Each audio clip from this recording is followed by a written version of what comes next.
हाँ दोस्तों, आज पढ़ेंगे हम रोग।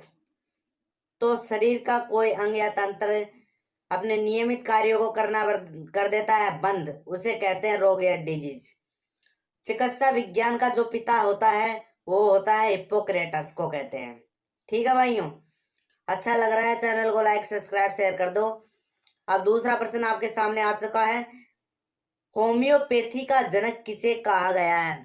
तो दोस्तों, होम्योपैथी का जनक है, पहले मैं जो इस चारों ऑप्शन दिए गए हैं उन चारों के बारे में बता रहा हूं। एंडरसन, जो आपका एंडरसन ऑप्शन दिया गया है वो है पॉजिट्रॉन के खोजकर्ता। किसके खोजकर्ता है? पॉजिट्रॉन के खोजकर्ता। और जो ये नीचे दिया गया है मार्कोनी, तो ये मार्कोनी जी है, वो रेडियो तरंगे होती है उनका खोज करता है। ठीक है भाइयों, रेडियो तरंगे।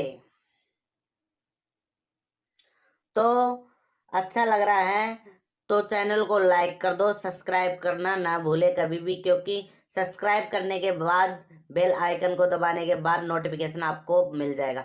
होम्योपैथी का खोज करता है हनीमैन। ठीक है दोस्तों, और जो हिप्पोक्रेटस है वह चिकित्सा विज्ञान का पिता। ठीक है, चिकित्सा विज्ञान का पिता। आगे बात करते हैं, जन्मजात रोग आ गए। लेकिन मैं बात बता दूं, रोग दो प्रकार के होते हैं। जन्मजात यानी कि एक तो होता है आनुवांशिकी रोग, और दूसरा होता है वो उपार्जित रोग होता है। और उपार्जित या अर्जित रोग और जन्मजात रोग वो होता है जो हमें जन्म से प्राप्त होता है, वो जन्मजात रोग होता है। और जन्मजात रोगों में हीमोफीलिया आता है, वर्णांधता, कलर ब्लाइंडनेस कहते हैं उसे, कहते हैं। सिंड्रोम वाले आते हैं, तो उस सिंड्रोम में आ गया डाउन सिंड्रोम। और भी रोग हैं, और Turner syndrome, Klinefelter syndrome, sickle cell anaemia भी इसी के अंदर आता है। ठीक है दोस्तों, तो आगे चलते हैं, संक्रामक रोगों की बात करते हैं। अर्जित या उपार्जित रोग दो प्रकार के होते हैं, संक्रामक और अक्रामक, असंक्रामक। तो दोस्तों, जो एक व्यक्ति से दूसरे व्यक्ति में फैलते हैं वह संक्रामक रोग आते हैं। और इसके अंदर जो पहला आता है संक्रामक के अंदर, वो मतलब बता देता हूं, विषाणु जनित जो रोग होते हैं वो संक्रामक के अंदर आते हैं। विषाणु से होने वाले सभी रोग संक्रामक के अंदर आते हैं। और जीवाणु जनित रोग भी संक्रामक के अंदर आते हैं। कवक जनित रोग भी संक्रामक के अंदर आते हैं। प्रोटोजोआ जनित जो रोग होते हैं वो भी संक्रामक के अंदर आते हैं। आप लिख लेना है, मैं आपको बोल करके बता रहा हूँ। और जो एक होता है कर्मी जनित, वो कर्मी जनित रोग होते हैं, वो भी संक्रामक रोगों के अंदर आते हैं। अब बात करते हैं दूसरों असंक्रामक की। तो असंक्रामक वो जो एक व्यक्ति विशेष में सीमित रहते हैं, यानी कि वो फैलते नहीं हैं, वह असंक्रामक। विटामिन से होने वाले रोग, खनिज तत्वों की कमी से होने वाले रोग, कैंसर, टिटनेस आदि, डायबिटीज, हृदय रोग, ये सभी है ना, ये असंक्रामक रोग है। तंत्रों से जन होने वाले रोग, जो तंत्रों में रोग होते हैं, वो हृदय रोग होता है, वो असंक्रामक है, यानी कि ये फैलते नहीं है रोग। ठीक है। और जो तत्व जनित जो रोग होते हैं वो भी असंक्रामक है, यानी कि कोई पास में बैठ गया तो ये फैलेंगे नहीं, असंक्रामक का मतलब है। और जो इस कुपोषण जनित जो रोग होते हैं वो भी असंक्रामक के अंतर्गत आते हैं। ठीक है दोस्तों, आगे चलते हैं। तो चैनल को लाइक सब्सक्राइब शेयर कर दीजिए। आपका प्रश्न आ चुका है, निम्नलिखित में से संक्रामक रोग है। तो एक तो है कवक जनित और दूसरा है प्रोटोजोआ जनित। ये दोनों ही, यानी कि ए व बी दोनों ही ऑप्शन सही है। ये दोनों आपको थोड़ी देर पहले बता दिया कौन कौन से रोग होते हैं संक्रामक। ठीक है, आगे चलते हैं। अब आगे संक्रामक जो रोगों में विषाणु जनित पहला आपको बताया था। तो विषाणु जनित में इंडियन एड्स डे पर जो ट्रिक है मैं बता रहा हूँ। इंडियन एड्स डे पर रवि चाची ने छोटी मम्मी ने पुलिस जी का हिम्मत जुटाकर ये बात स्वागत किया। तो इंडियन से बन जाएगा इन्फ्लुएंजा, एड्स से बन जाएगा एड्स, डेंगू से डेंगू, और ची से चिकनगुनिया, चा से चिकनगुनिया बन जाएगा, और ची से बन जाएगा चेचक स्मॉल पॉक्स बड़ी माता, और बनेगा छोटी से छोटी माता बन जाएगा या बन जाएगा चिकन पॉक्स। ओके, और आपका मम्मी से मम्प्स बन जाएगा, ने से निपाह बन जाएगा। आगे चलते हैं, अच्छा लग रहा है तो चैन, और एड्स से एड्स बनेगा। ठीक है, पोलिस से पोलियो बन जाएगा, आपको पता होना चाहिए। और जी से जीका बन जाएगा का, और हिम्मत से हेपेटाइटिस बन जाएगा। जोटागर से जुकाम जापानी, और एनसीफेलाइटिस बन जाएगा, एनसीफेलाइटिस बन जाएगा। ठीक है, खा से खसरा बन जाएगा मिजल्स, और सह से बन जाएगा सार्स, और इबादत से इबोला, स्वागत से स्वाइन फ्लू बन जाएगा। तो दोस्तों चैनल को लाइक सब्सक्राइब और शेयर जरूर कीजिए। सर्वप्रथम कहूँगा दोस्तों, एड्स के बारे में पढ़ेंगे, क्योंकि हम पढ़ रहे हैं विषाणु जनित रोग, और विषाणु के अंदर होते हैं वायरस जनित रोग, यानी कि विषाणु होते हैं वायरस जनित रोग। और एक्वायर्ड इम्यूनोडिफिशियंसी सिंड्रोम इसकी फुल फॉर्म होती है एड्स की। ठीक है दोस्तों, एड्स का जो होता है प्रतीक फीता होता है, और ये सुई का जो चित्र दर्शाया गया है ये बता रहा है कि सुई के कारण भी एड्स फैल सकता है। ठीक है दोस्तों, आगे की ओर मैं इसकी सारी डिटेल बताऊंगा, चलते हैं। तो मेरे भाइयों सुन लो, एड्स एड्स की full form acquired immunodeficiency syndrome. सर्वप्रथम एड्स की पहचान की गई थी संयुक्त राज्य अमेरिका में, वो की गई थी 1981 में। एड्स दिवस मनाया जाता है 1 दिसंबर को मनाया जाता है। और जो एड्स वायरस होता है किसकी वजह से, HIV वायरस की वजह से होता है, जिसकी फुल फॉर्म होती है ह्यूमन इम्यूनो डिफिशियंसी वायरस। और इसके कारण जो होता है, HIV वायरस एक रेट्रो वायरस है, पस विषाणु वायरस है। एड्स की जांच एलिसा के द्वारा की जाती है। एलिसा की फुल फॉर्म होती है एंजाइम लिक्विड इम्यूनो सार्वेंट। ठीक है दोस्तों, आगे की ओर बढ़ते हैं। तो आपका पहला प्रश्न आ चुका है, एड्स का पहला रोगी कहाँ मिला। तो आपको मैं 4 ऑप्शन बताता हूँ। साउथ अफ्रीका, बी होगा अमेरिका, डी होगा जो भारत, और सी होगा चीन। उसमें से आपको पता होना चाहिए, इसका रोगी है साउथ अफ्रीका में मिला, केप टाउन में मिला, वो मिला 1981 में। आगे चलते हैं, एड्स की बात करते हैं। तो एक्वायर्ड इम्यूनोडिफिशियंसी सिंड्रोम वायरस होता है HIV वायरस, जो एक रेट्रो वायरस है, जिसके कारण जिसे कहते हैं पस विषाणु, जो RNA वायरस में होता है। अमेरिका में मिला, इसका पहचान की गई। एड्स का जो टेस्ट एलिसा टेस्ट किया जाता है, और PCR टेस्ट भी किया जाता है। और इसके अलावा भाइयों दोस्तों, एड्स का जो टीका लगाया जाता है वो अल्वाक का टीका लगाया जाता है। ठीक है दोस्तों, और इसके प्रभावित अंग होता है प्रतिरोधी तंत्र, यानी कि प्रतिरक्षा तंत्र प्रभावित होता है। इसकी जो शोध संस्था है वो पुणे में है। ठीक है, कहाँ पर है, पुणे में। आगे बढ़ते हैं दोस्तों, चैनल को लाइक कर दो, सब्सक्राइब कर दो, शेयर कर दो, उसी के साथ में बेल आइकन को प्रेस कर दो। अच्छा लग रहा है तो चित्र के साथ बताता हूँ। जो इसके कारण है फैलने के, सुई या संक्रमित सुई है, ब्लड है, जिसके कारण से फैलता है। और जो इसमें व्यक्ति होता है, डॉक्टर होता है, एक ही सुई को दूसरे व्यक्ति के भी उपयोग में ले लेता है लगाने के में, जिस कारण से उस दूसरे व्यक्ति का ब्लड जिसके दूसरे के लगाता है उसके पहुंच जाता है, जिस कारण से एड्स हो सकता है। और इसका जो लाल फीता है, इसका संकेत है एड्स का। और एड्स अगर असुरक्षित यौन संपर्क हो, अगर कोई व्यक्ति या औरत किसी अलग अलग व्यक्तियों के साथ क्या बनाती है, शारीरिक संबंध, तो इससे क्या हो सकता है, एड्स हो सकता है। आप जैसा कि चित्र में देख रहे हैं, क्योंकि दोनों में से एक के भी होगा तो ट्रांसफर हो जाएगा दूसरे के, जो उसके साथ में शारीरिक संबंध बना रहा है। इसी के साथ में चलते हैं आगे की ओर। अगर अच्छा लग रहा है तो चैनल को लाइक करो, सब्सक्राइब करो, शेयर करो।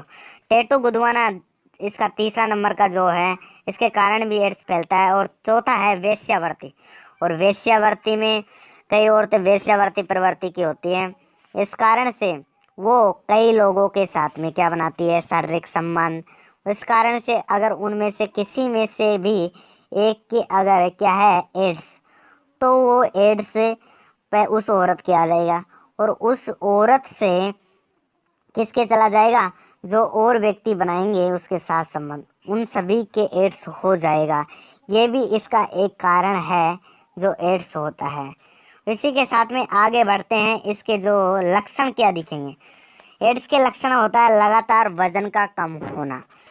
देखो दोस्तों, शुरुआती लक्षण होंगे तो लगातार वजन का कम होना, जिसमें व्यक्ति कमजोर हो जाता है।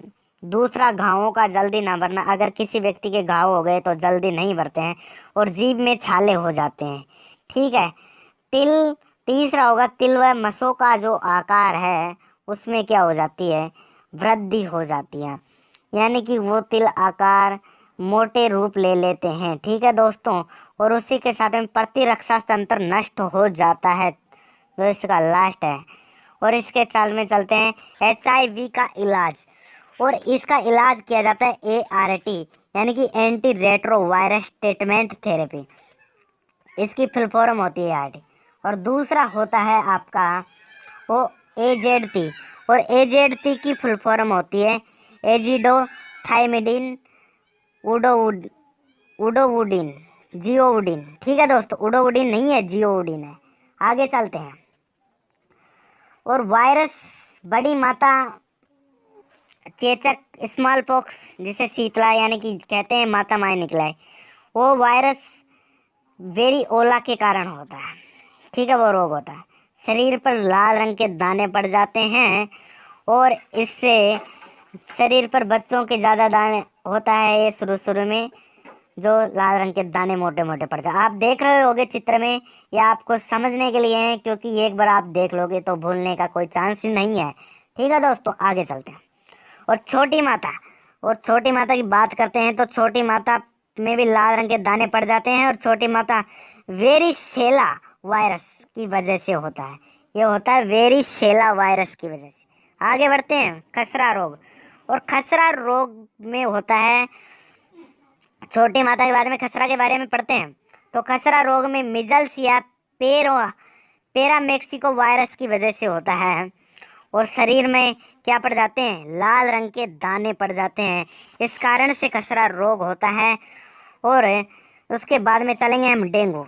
और आप चित्र देख रहे होंगे, डेंगू रोग होता है इस मच्छर की वजह से, जिसका नाम होता है मादा एडिज एजिम्टाई मच्छर, जिसे टाइगर मच्छर भी कह सकते हैं। और डेंगू रोग का जो वायरस होता है वो होता है अरबो वायरस की वजह से फैलता है।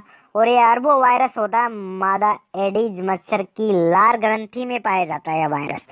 ठीक है दोस्तों, समझ में आ चुका है तो आगे बढ़ते हैं। और चैनल को मेरे भाइयों लाइक कर दो, सब्सक्राइब कर दो और घंटे को प्रेस कर दो।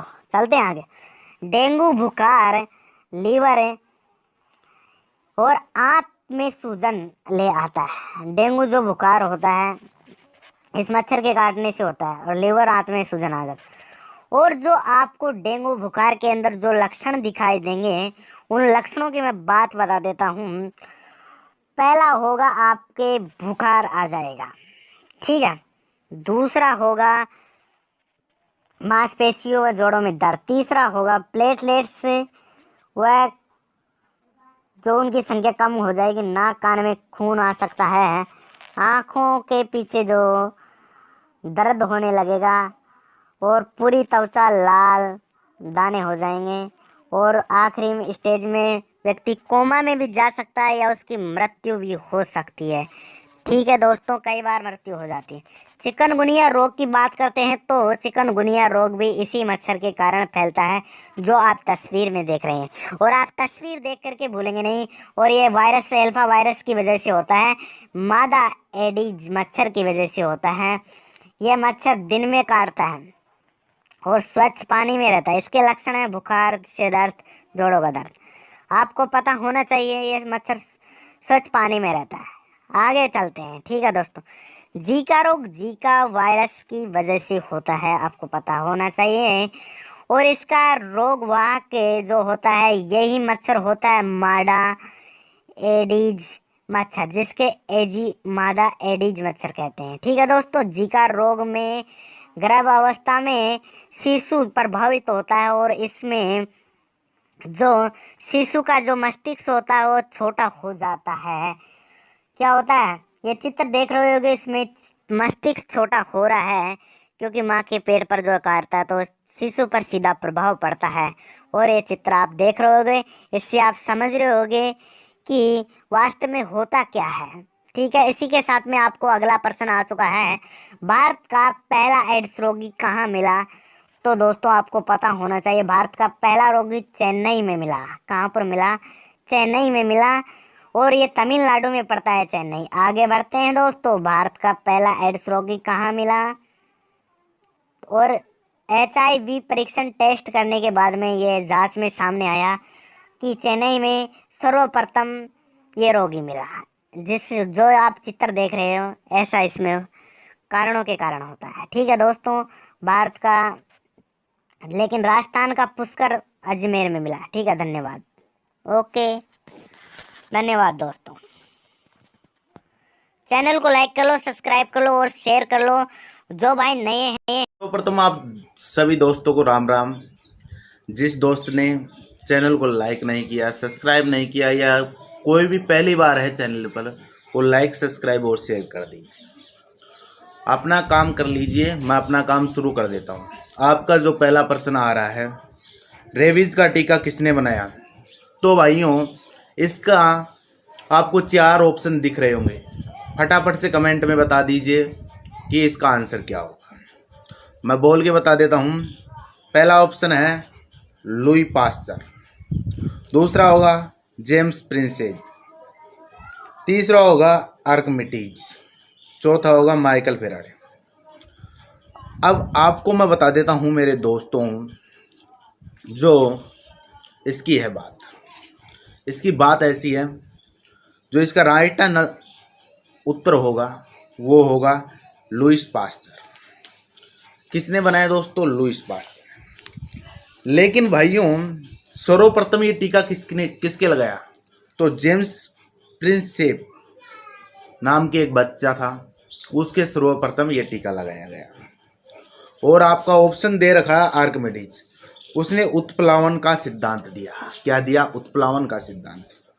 और चौथा ऑप्शन दे रखा है माइकल फेराडे, और माइकल फेराडे ने विद्युत अपघटन का नियम दिया। ठीक है दोस्तों, उसी के साथ में आपकी स्क्रीन पर आ चुका अगला प्रश्न। देखो दोस्तों, अच्छा लग रहा है तो लाइक करो, सब्सक्राइब करो, लेकिन वीडियो को पूरा देखो, जिससे आपको पता चलेगा कि आगे कौन कौन से अच्छे क्वेश्चन आने वाले हैं। ठीक है, हाइड्रोफोबिया। अब आपको पता होना चाहिए, हाइड्रोफोबिया होता है, उसे ही रेबीज कहते हैं, या जल आतंक कहते हैं, या जल भीति कहते हैं। तो किस वायरस की वजह से होता है, यह आपको पता होना चाहिए।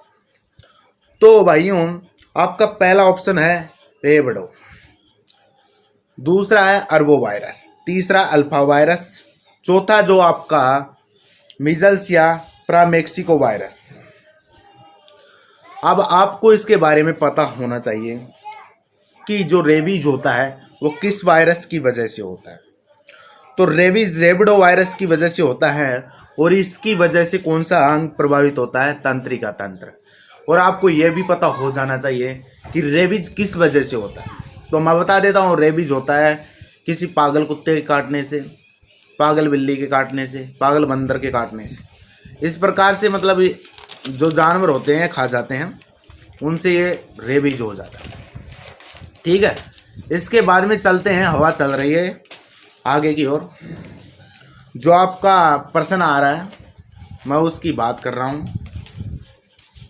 अब अगला प्रश्न आपका मैं निकालता हूँ, जब तक आप चैनल को लाइक कर दो, सब्सक्राइब। पोलियो रोग किस वायरस की वजह से होता है। तो आपको ऑप्शन मिल चुके होंगे 4, आंसर दे दीजिए खटाखट और कमेंट को जल्दी भर दीजिए। वेरियोला, ऑर्थोमिक्सो वायरस, हेपेडिना, और आता है आपका एंटीरोबडो वायरस। अब बात चली है पोलियो की, ठीक है। तो आपका इसमें राइट आंसर हो जाएगा एंटीरोवायरस, जो किसकी वजह से होता है, जिसकी वजह से रोग होता है पोलियो। लेकिन जो वेरियोला है उसकी वायरस है, उसकी वजह से चेचक रोग होता है। और आपका ऑर्थोमिक्सो वायरस दे रखा है, उसकी वजह से इन्फ्लुएंजा होता है। और हेपेडिना दे रखा है, उसकी वजह से हेपेटाइटिस यानी कि पीलिया रोग हो जाता है। ये वायरसों के चारों के बारे में मैंने आपको जानकारी दे दी है। और एंटीरो वायरस को एक और नाम से जाना जाता है पोलियोमाइलेटिस, ठीक है, रोग पोलियोमाइलेटिस नाम से जाना जाता है। इसकी वजह से जो बच्चे होते हैं विकलांग हो जाते हैं। सर्वाधिक बच्चों में जो है पोलियो रोग होता है और हड्डियां गलने लगती हैं, इसका ये कारण है, ठीक है। भारत में 2014 में पोलियो मुक्त, WHO ने पोलियो मुक्त घोषित कर दिया, ठीक है भाई। उसके बाद में आपका चलता है चौथा प्रश्न, जो आपको डायरेक्टली आंसर दिया जाएगा इसका, वो है 2015 में पोलियो की वैक्सीन का नाम बदल कर, जिसका नाम था ट्राइवेलेट, से क्या रख दिया गया। तो भाइयों आपको डाई या बाई बेसेंट रख दिया गया। पोलियो की ड्रॉप कौन सी है, तो आपको पता होना चाहिए। जो पोलियो की ड्रॉप होती है OPV होती है, ओरल पोलियो वैक्सीन होती है। इसका पूरा नाम, OPV का जो संपूर्ण नाम होता है उसका नाम है, ठीक है, ओरल, बता दिया ना आपको, ओरल पोलियो वैक्सीन। अब आगे चलते हैं, OPV किसने बनाया। आपको ये भी तो पता होना चाहिए दोस्तों कि OPV बनाया किसने है। तो दोस्तों मैं बता देता हूँ, जो OPV बनाया उस, आपको 4 ऑप्शन दिख रहे हैं, राइट आंसर होगा सेविन ने। अब लेकिन बी ऑप्शन दे रहा क्यूरी, उसने गामा किरणों की खोज की। और यूकावा, इसने पाइमेसोन की खोज की। और दूसरा है जॉन डॉल्टन, जिसने परमाणु की खोज की। यानी कि पूरे के पूरे ऑप्शनों की आपको बात बता दी गई है। और छठा प्रश्न आपके लिए दिया जा रहा है, वो कल के लिए दिया जा रहा है। जब तक आप अगर आपको आता है तो इस वीडियो के डिस्क्रिप्शन में क्या कर दीजिए, ऐड कर दीजिए आपका उत्तर, मैं देख लूँगा, ठीक है। तो हेपेटाइटिस की वजह से कौन सा अंग प्रभावित होता है। तो आपको स्क्रीन पर दिख रहा है ये प्रश्न, आप इसका आंसर दे दीजिए। अगर आप चाहते हैं कि इसके मैं वो बताऊं क्या ऑप्शन, तो अभी मैं आपको 2 ऑप्शन बता देता हूं, तंत्रिका तंत्र और लीवर बता देता हूं, ठीक है दोस्तों। आप बता दो कौन सा अंग प्रभावित होता है दोनों में से, दोनों ऑप्शनों में से जो भी सही आया वो बता देना। अब मेरी बात सुन लो, चैनल को कर दो लाइक, सब्सक्राइब, शेयर। अच्छा लग रहा है तो डिस्क्रिप्शन में लिखो, आगे मैं और वीडियो बताऊंगा, आगे और रोगों के बारे में बात करेंगे, ठीक है दोस्तों। चैनल को लाइक करो, सब्सक्राइब करो, शेयर करो। Thank you.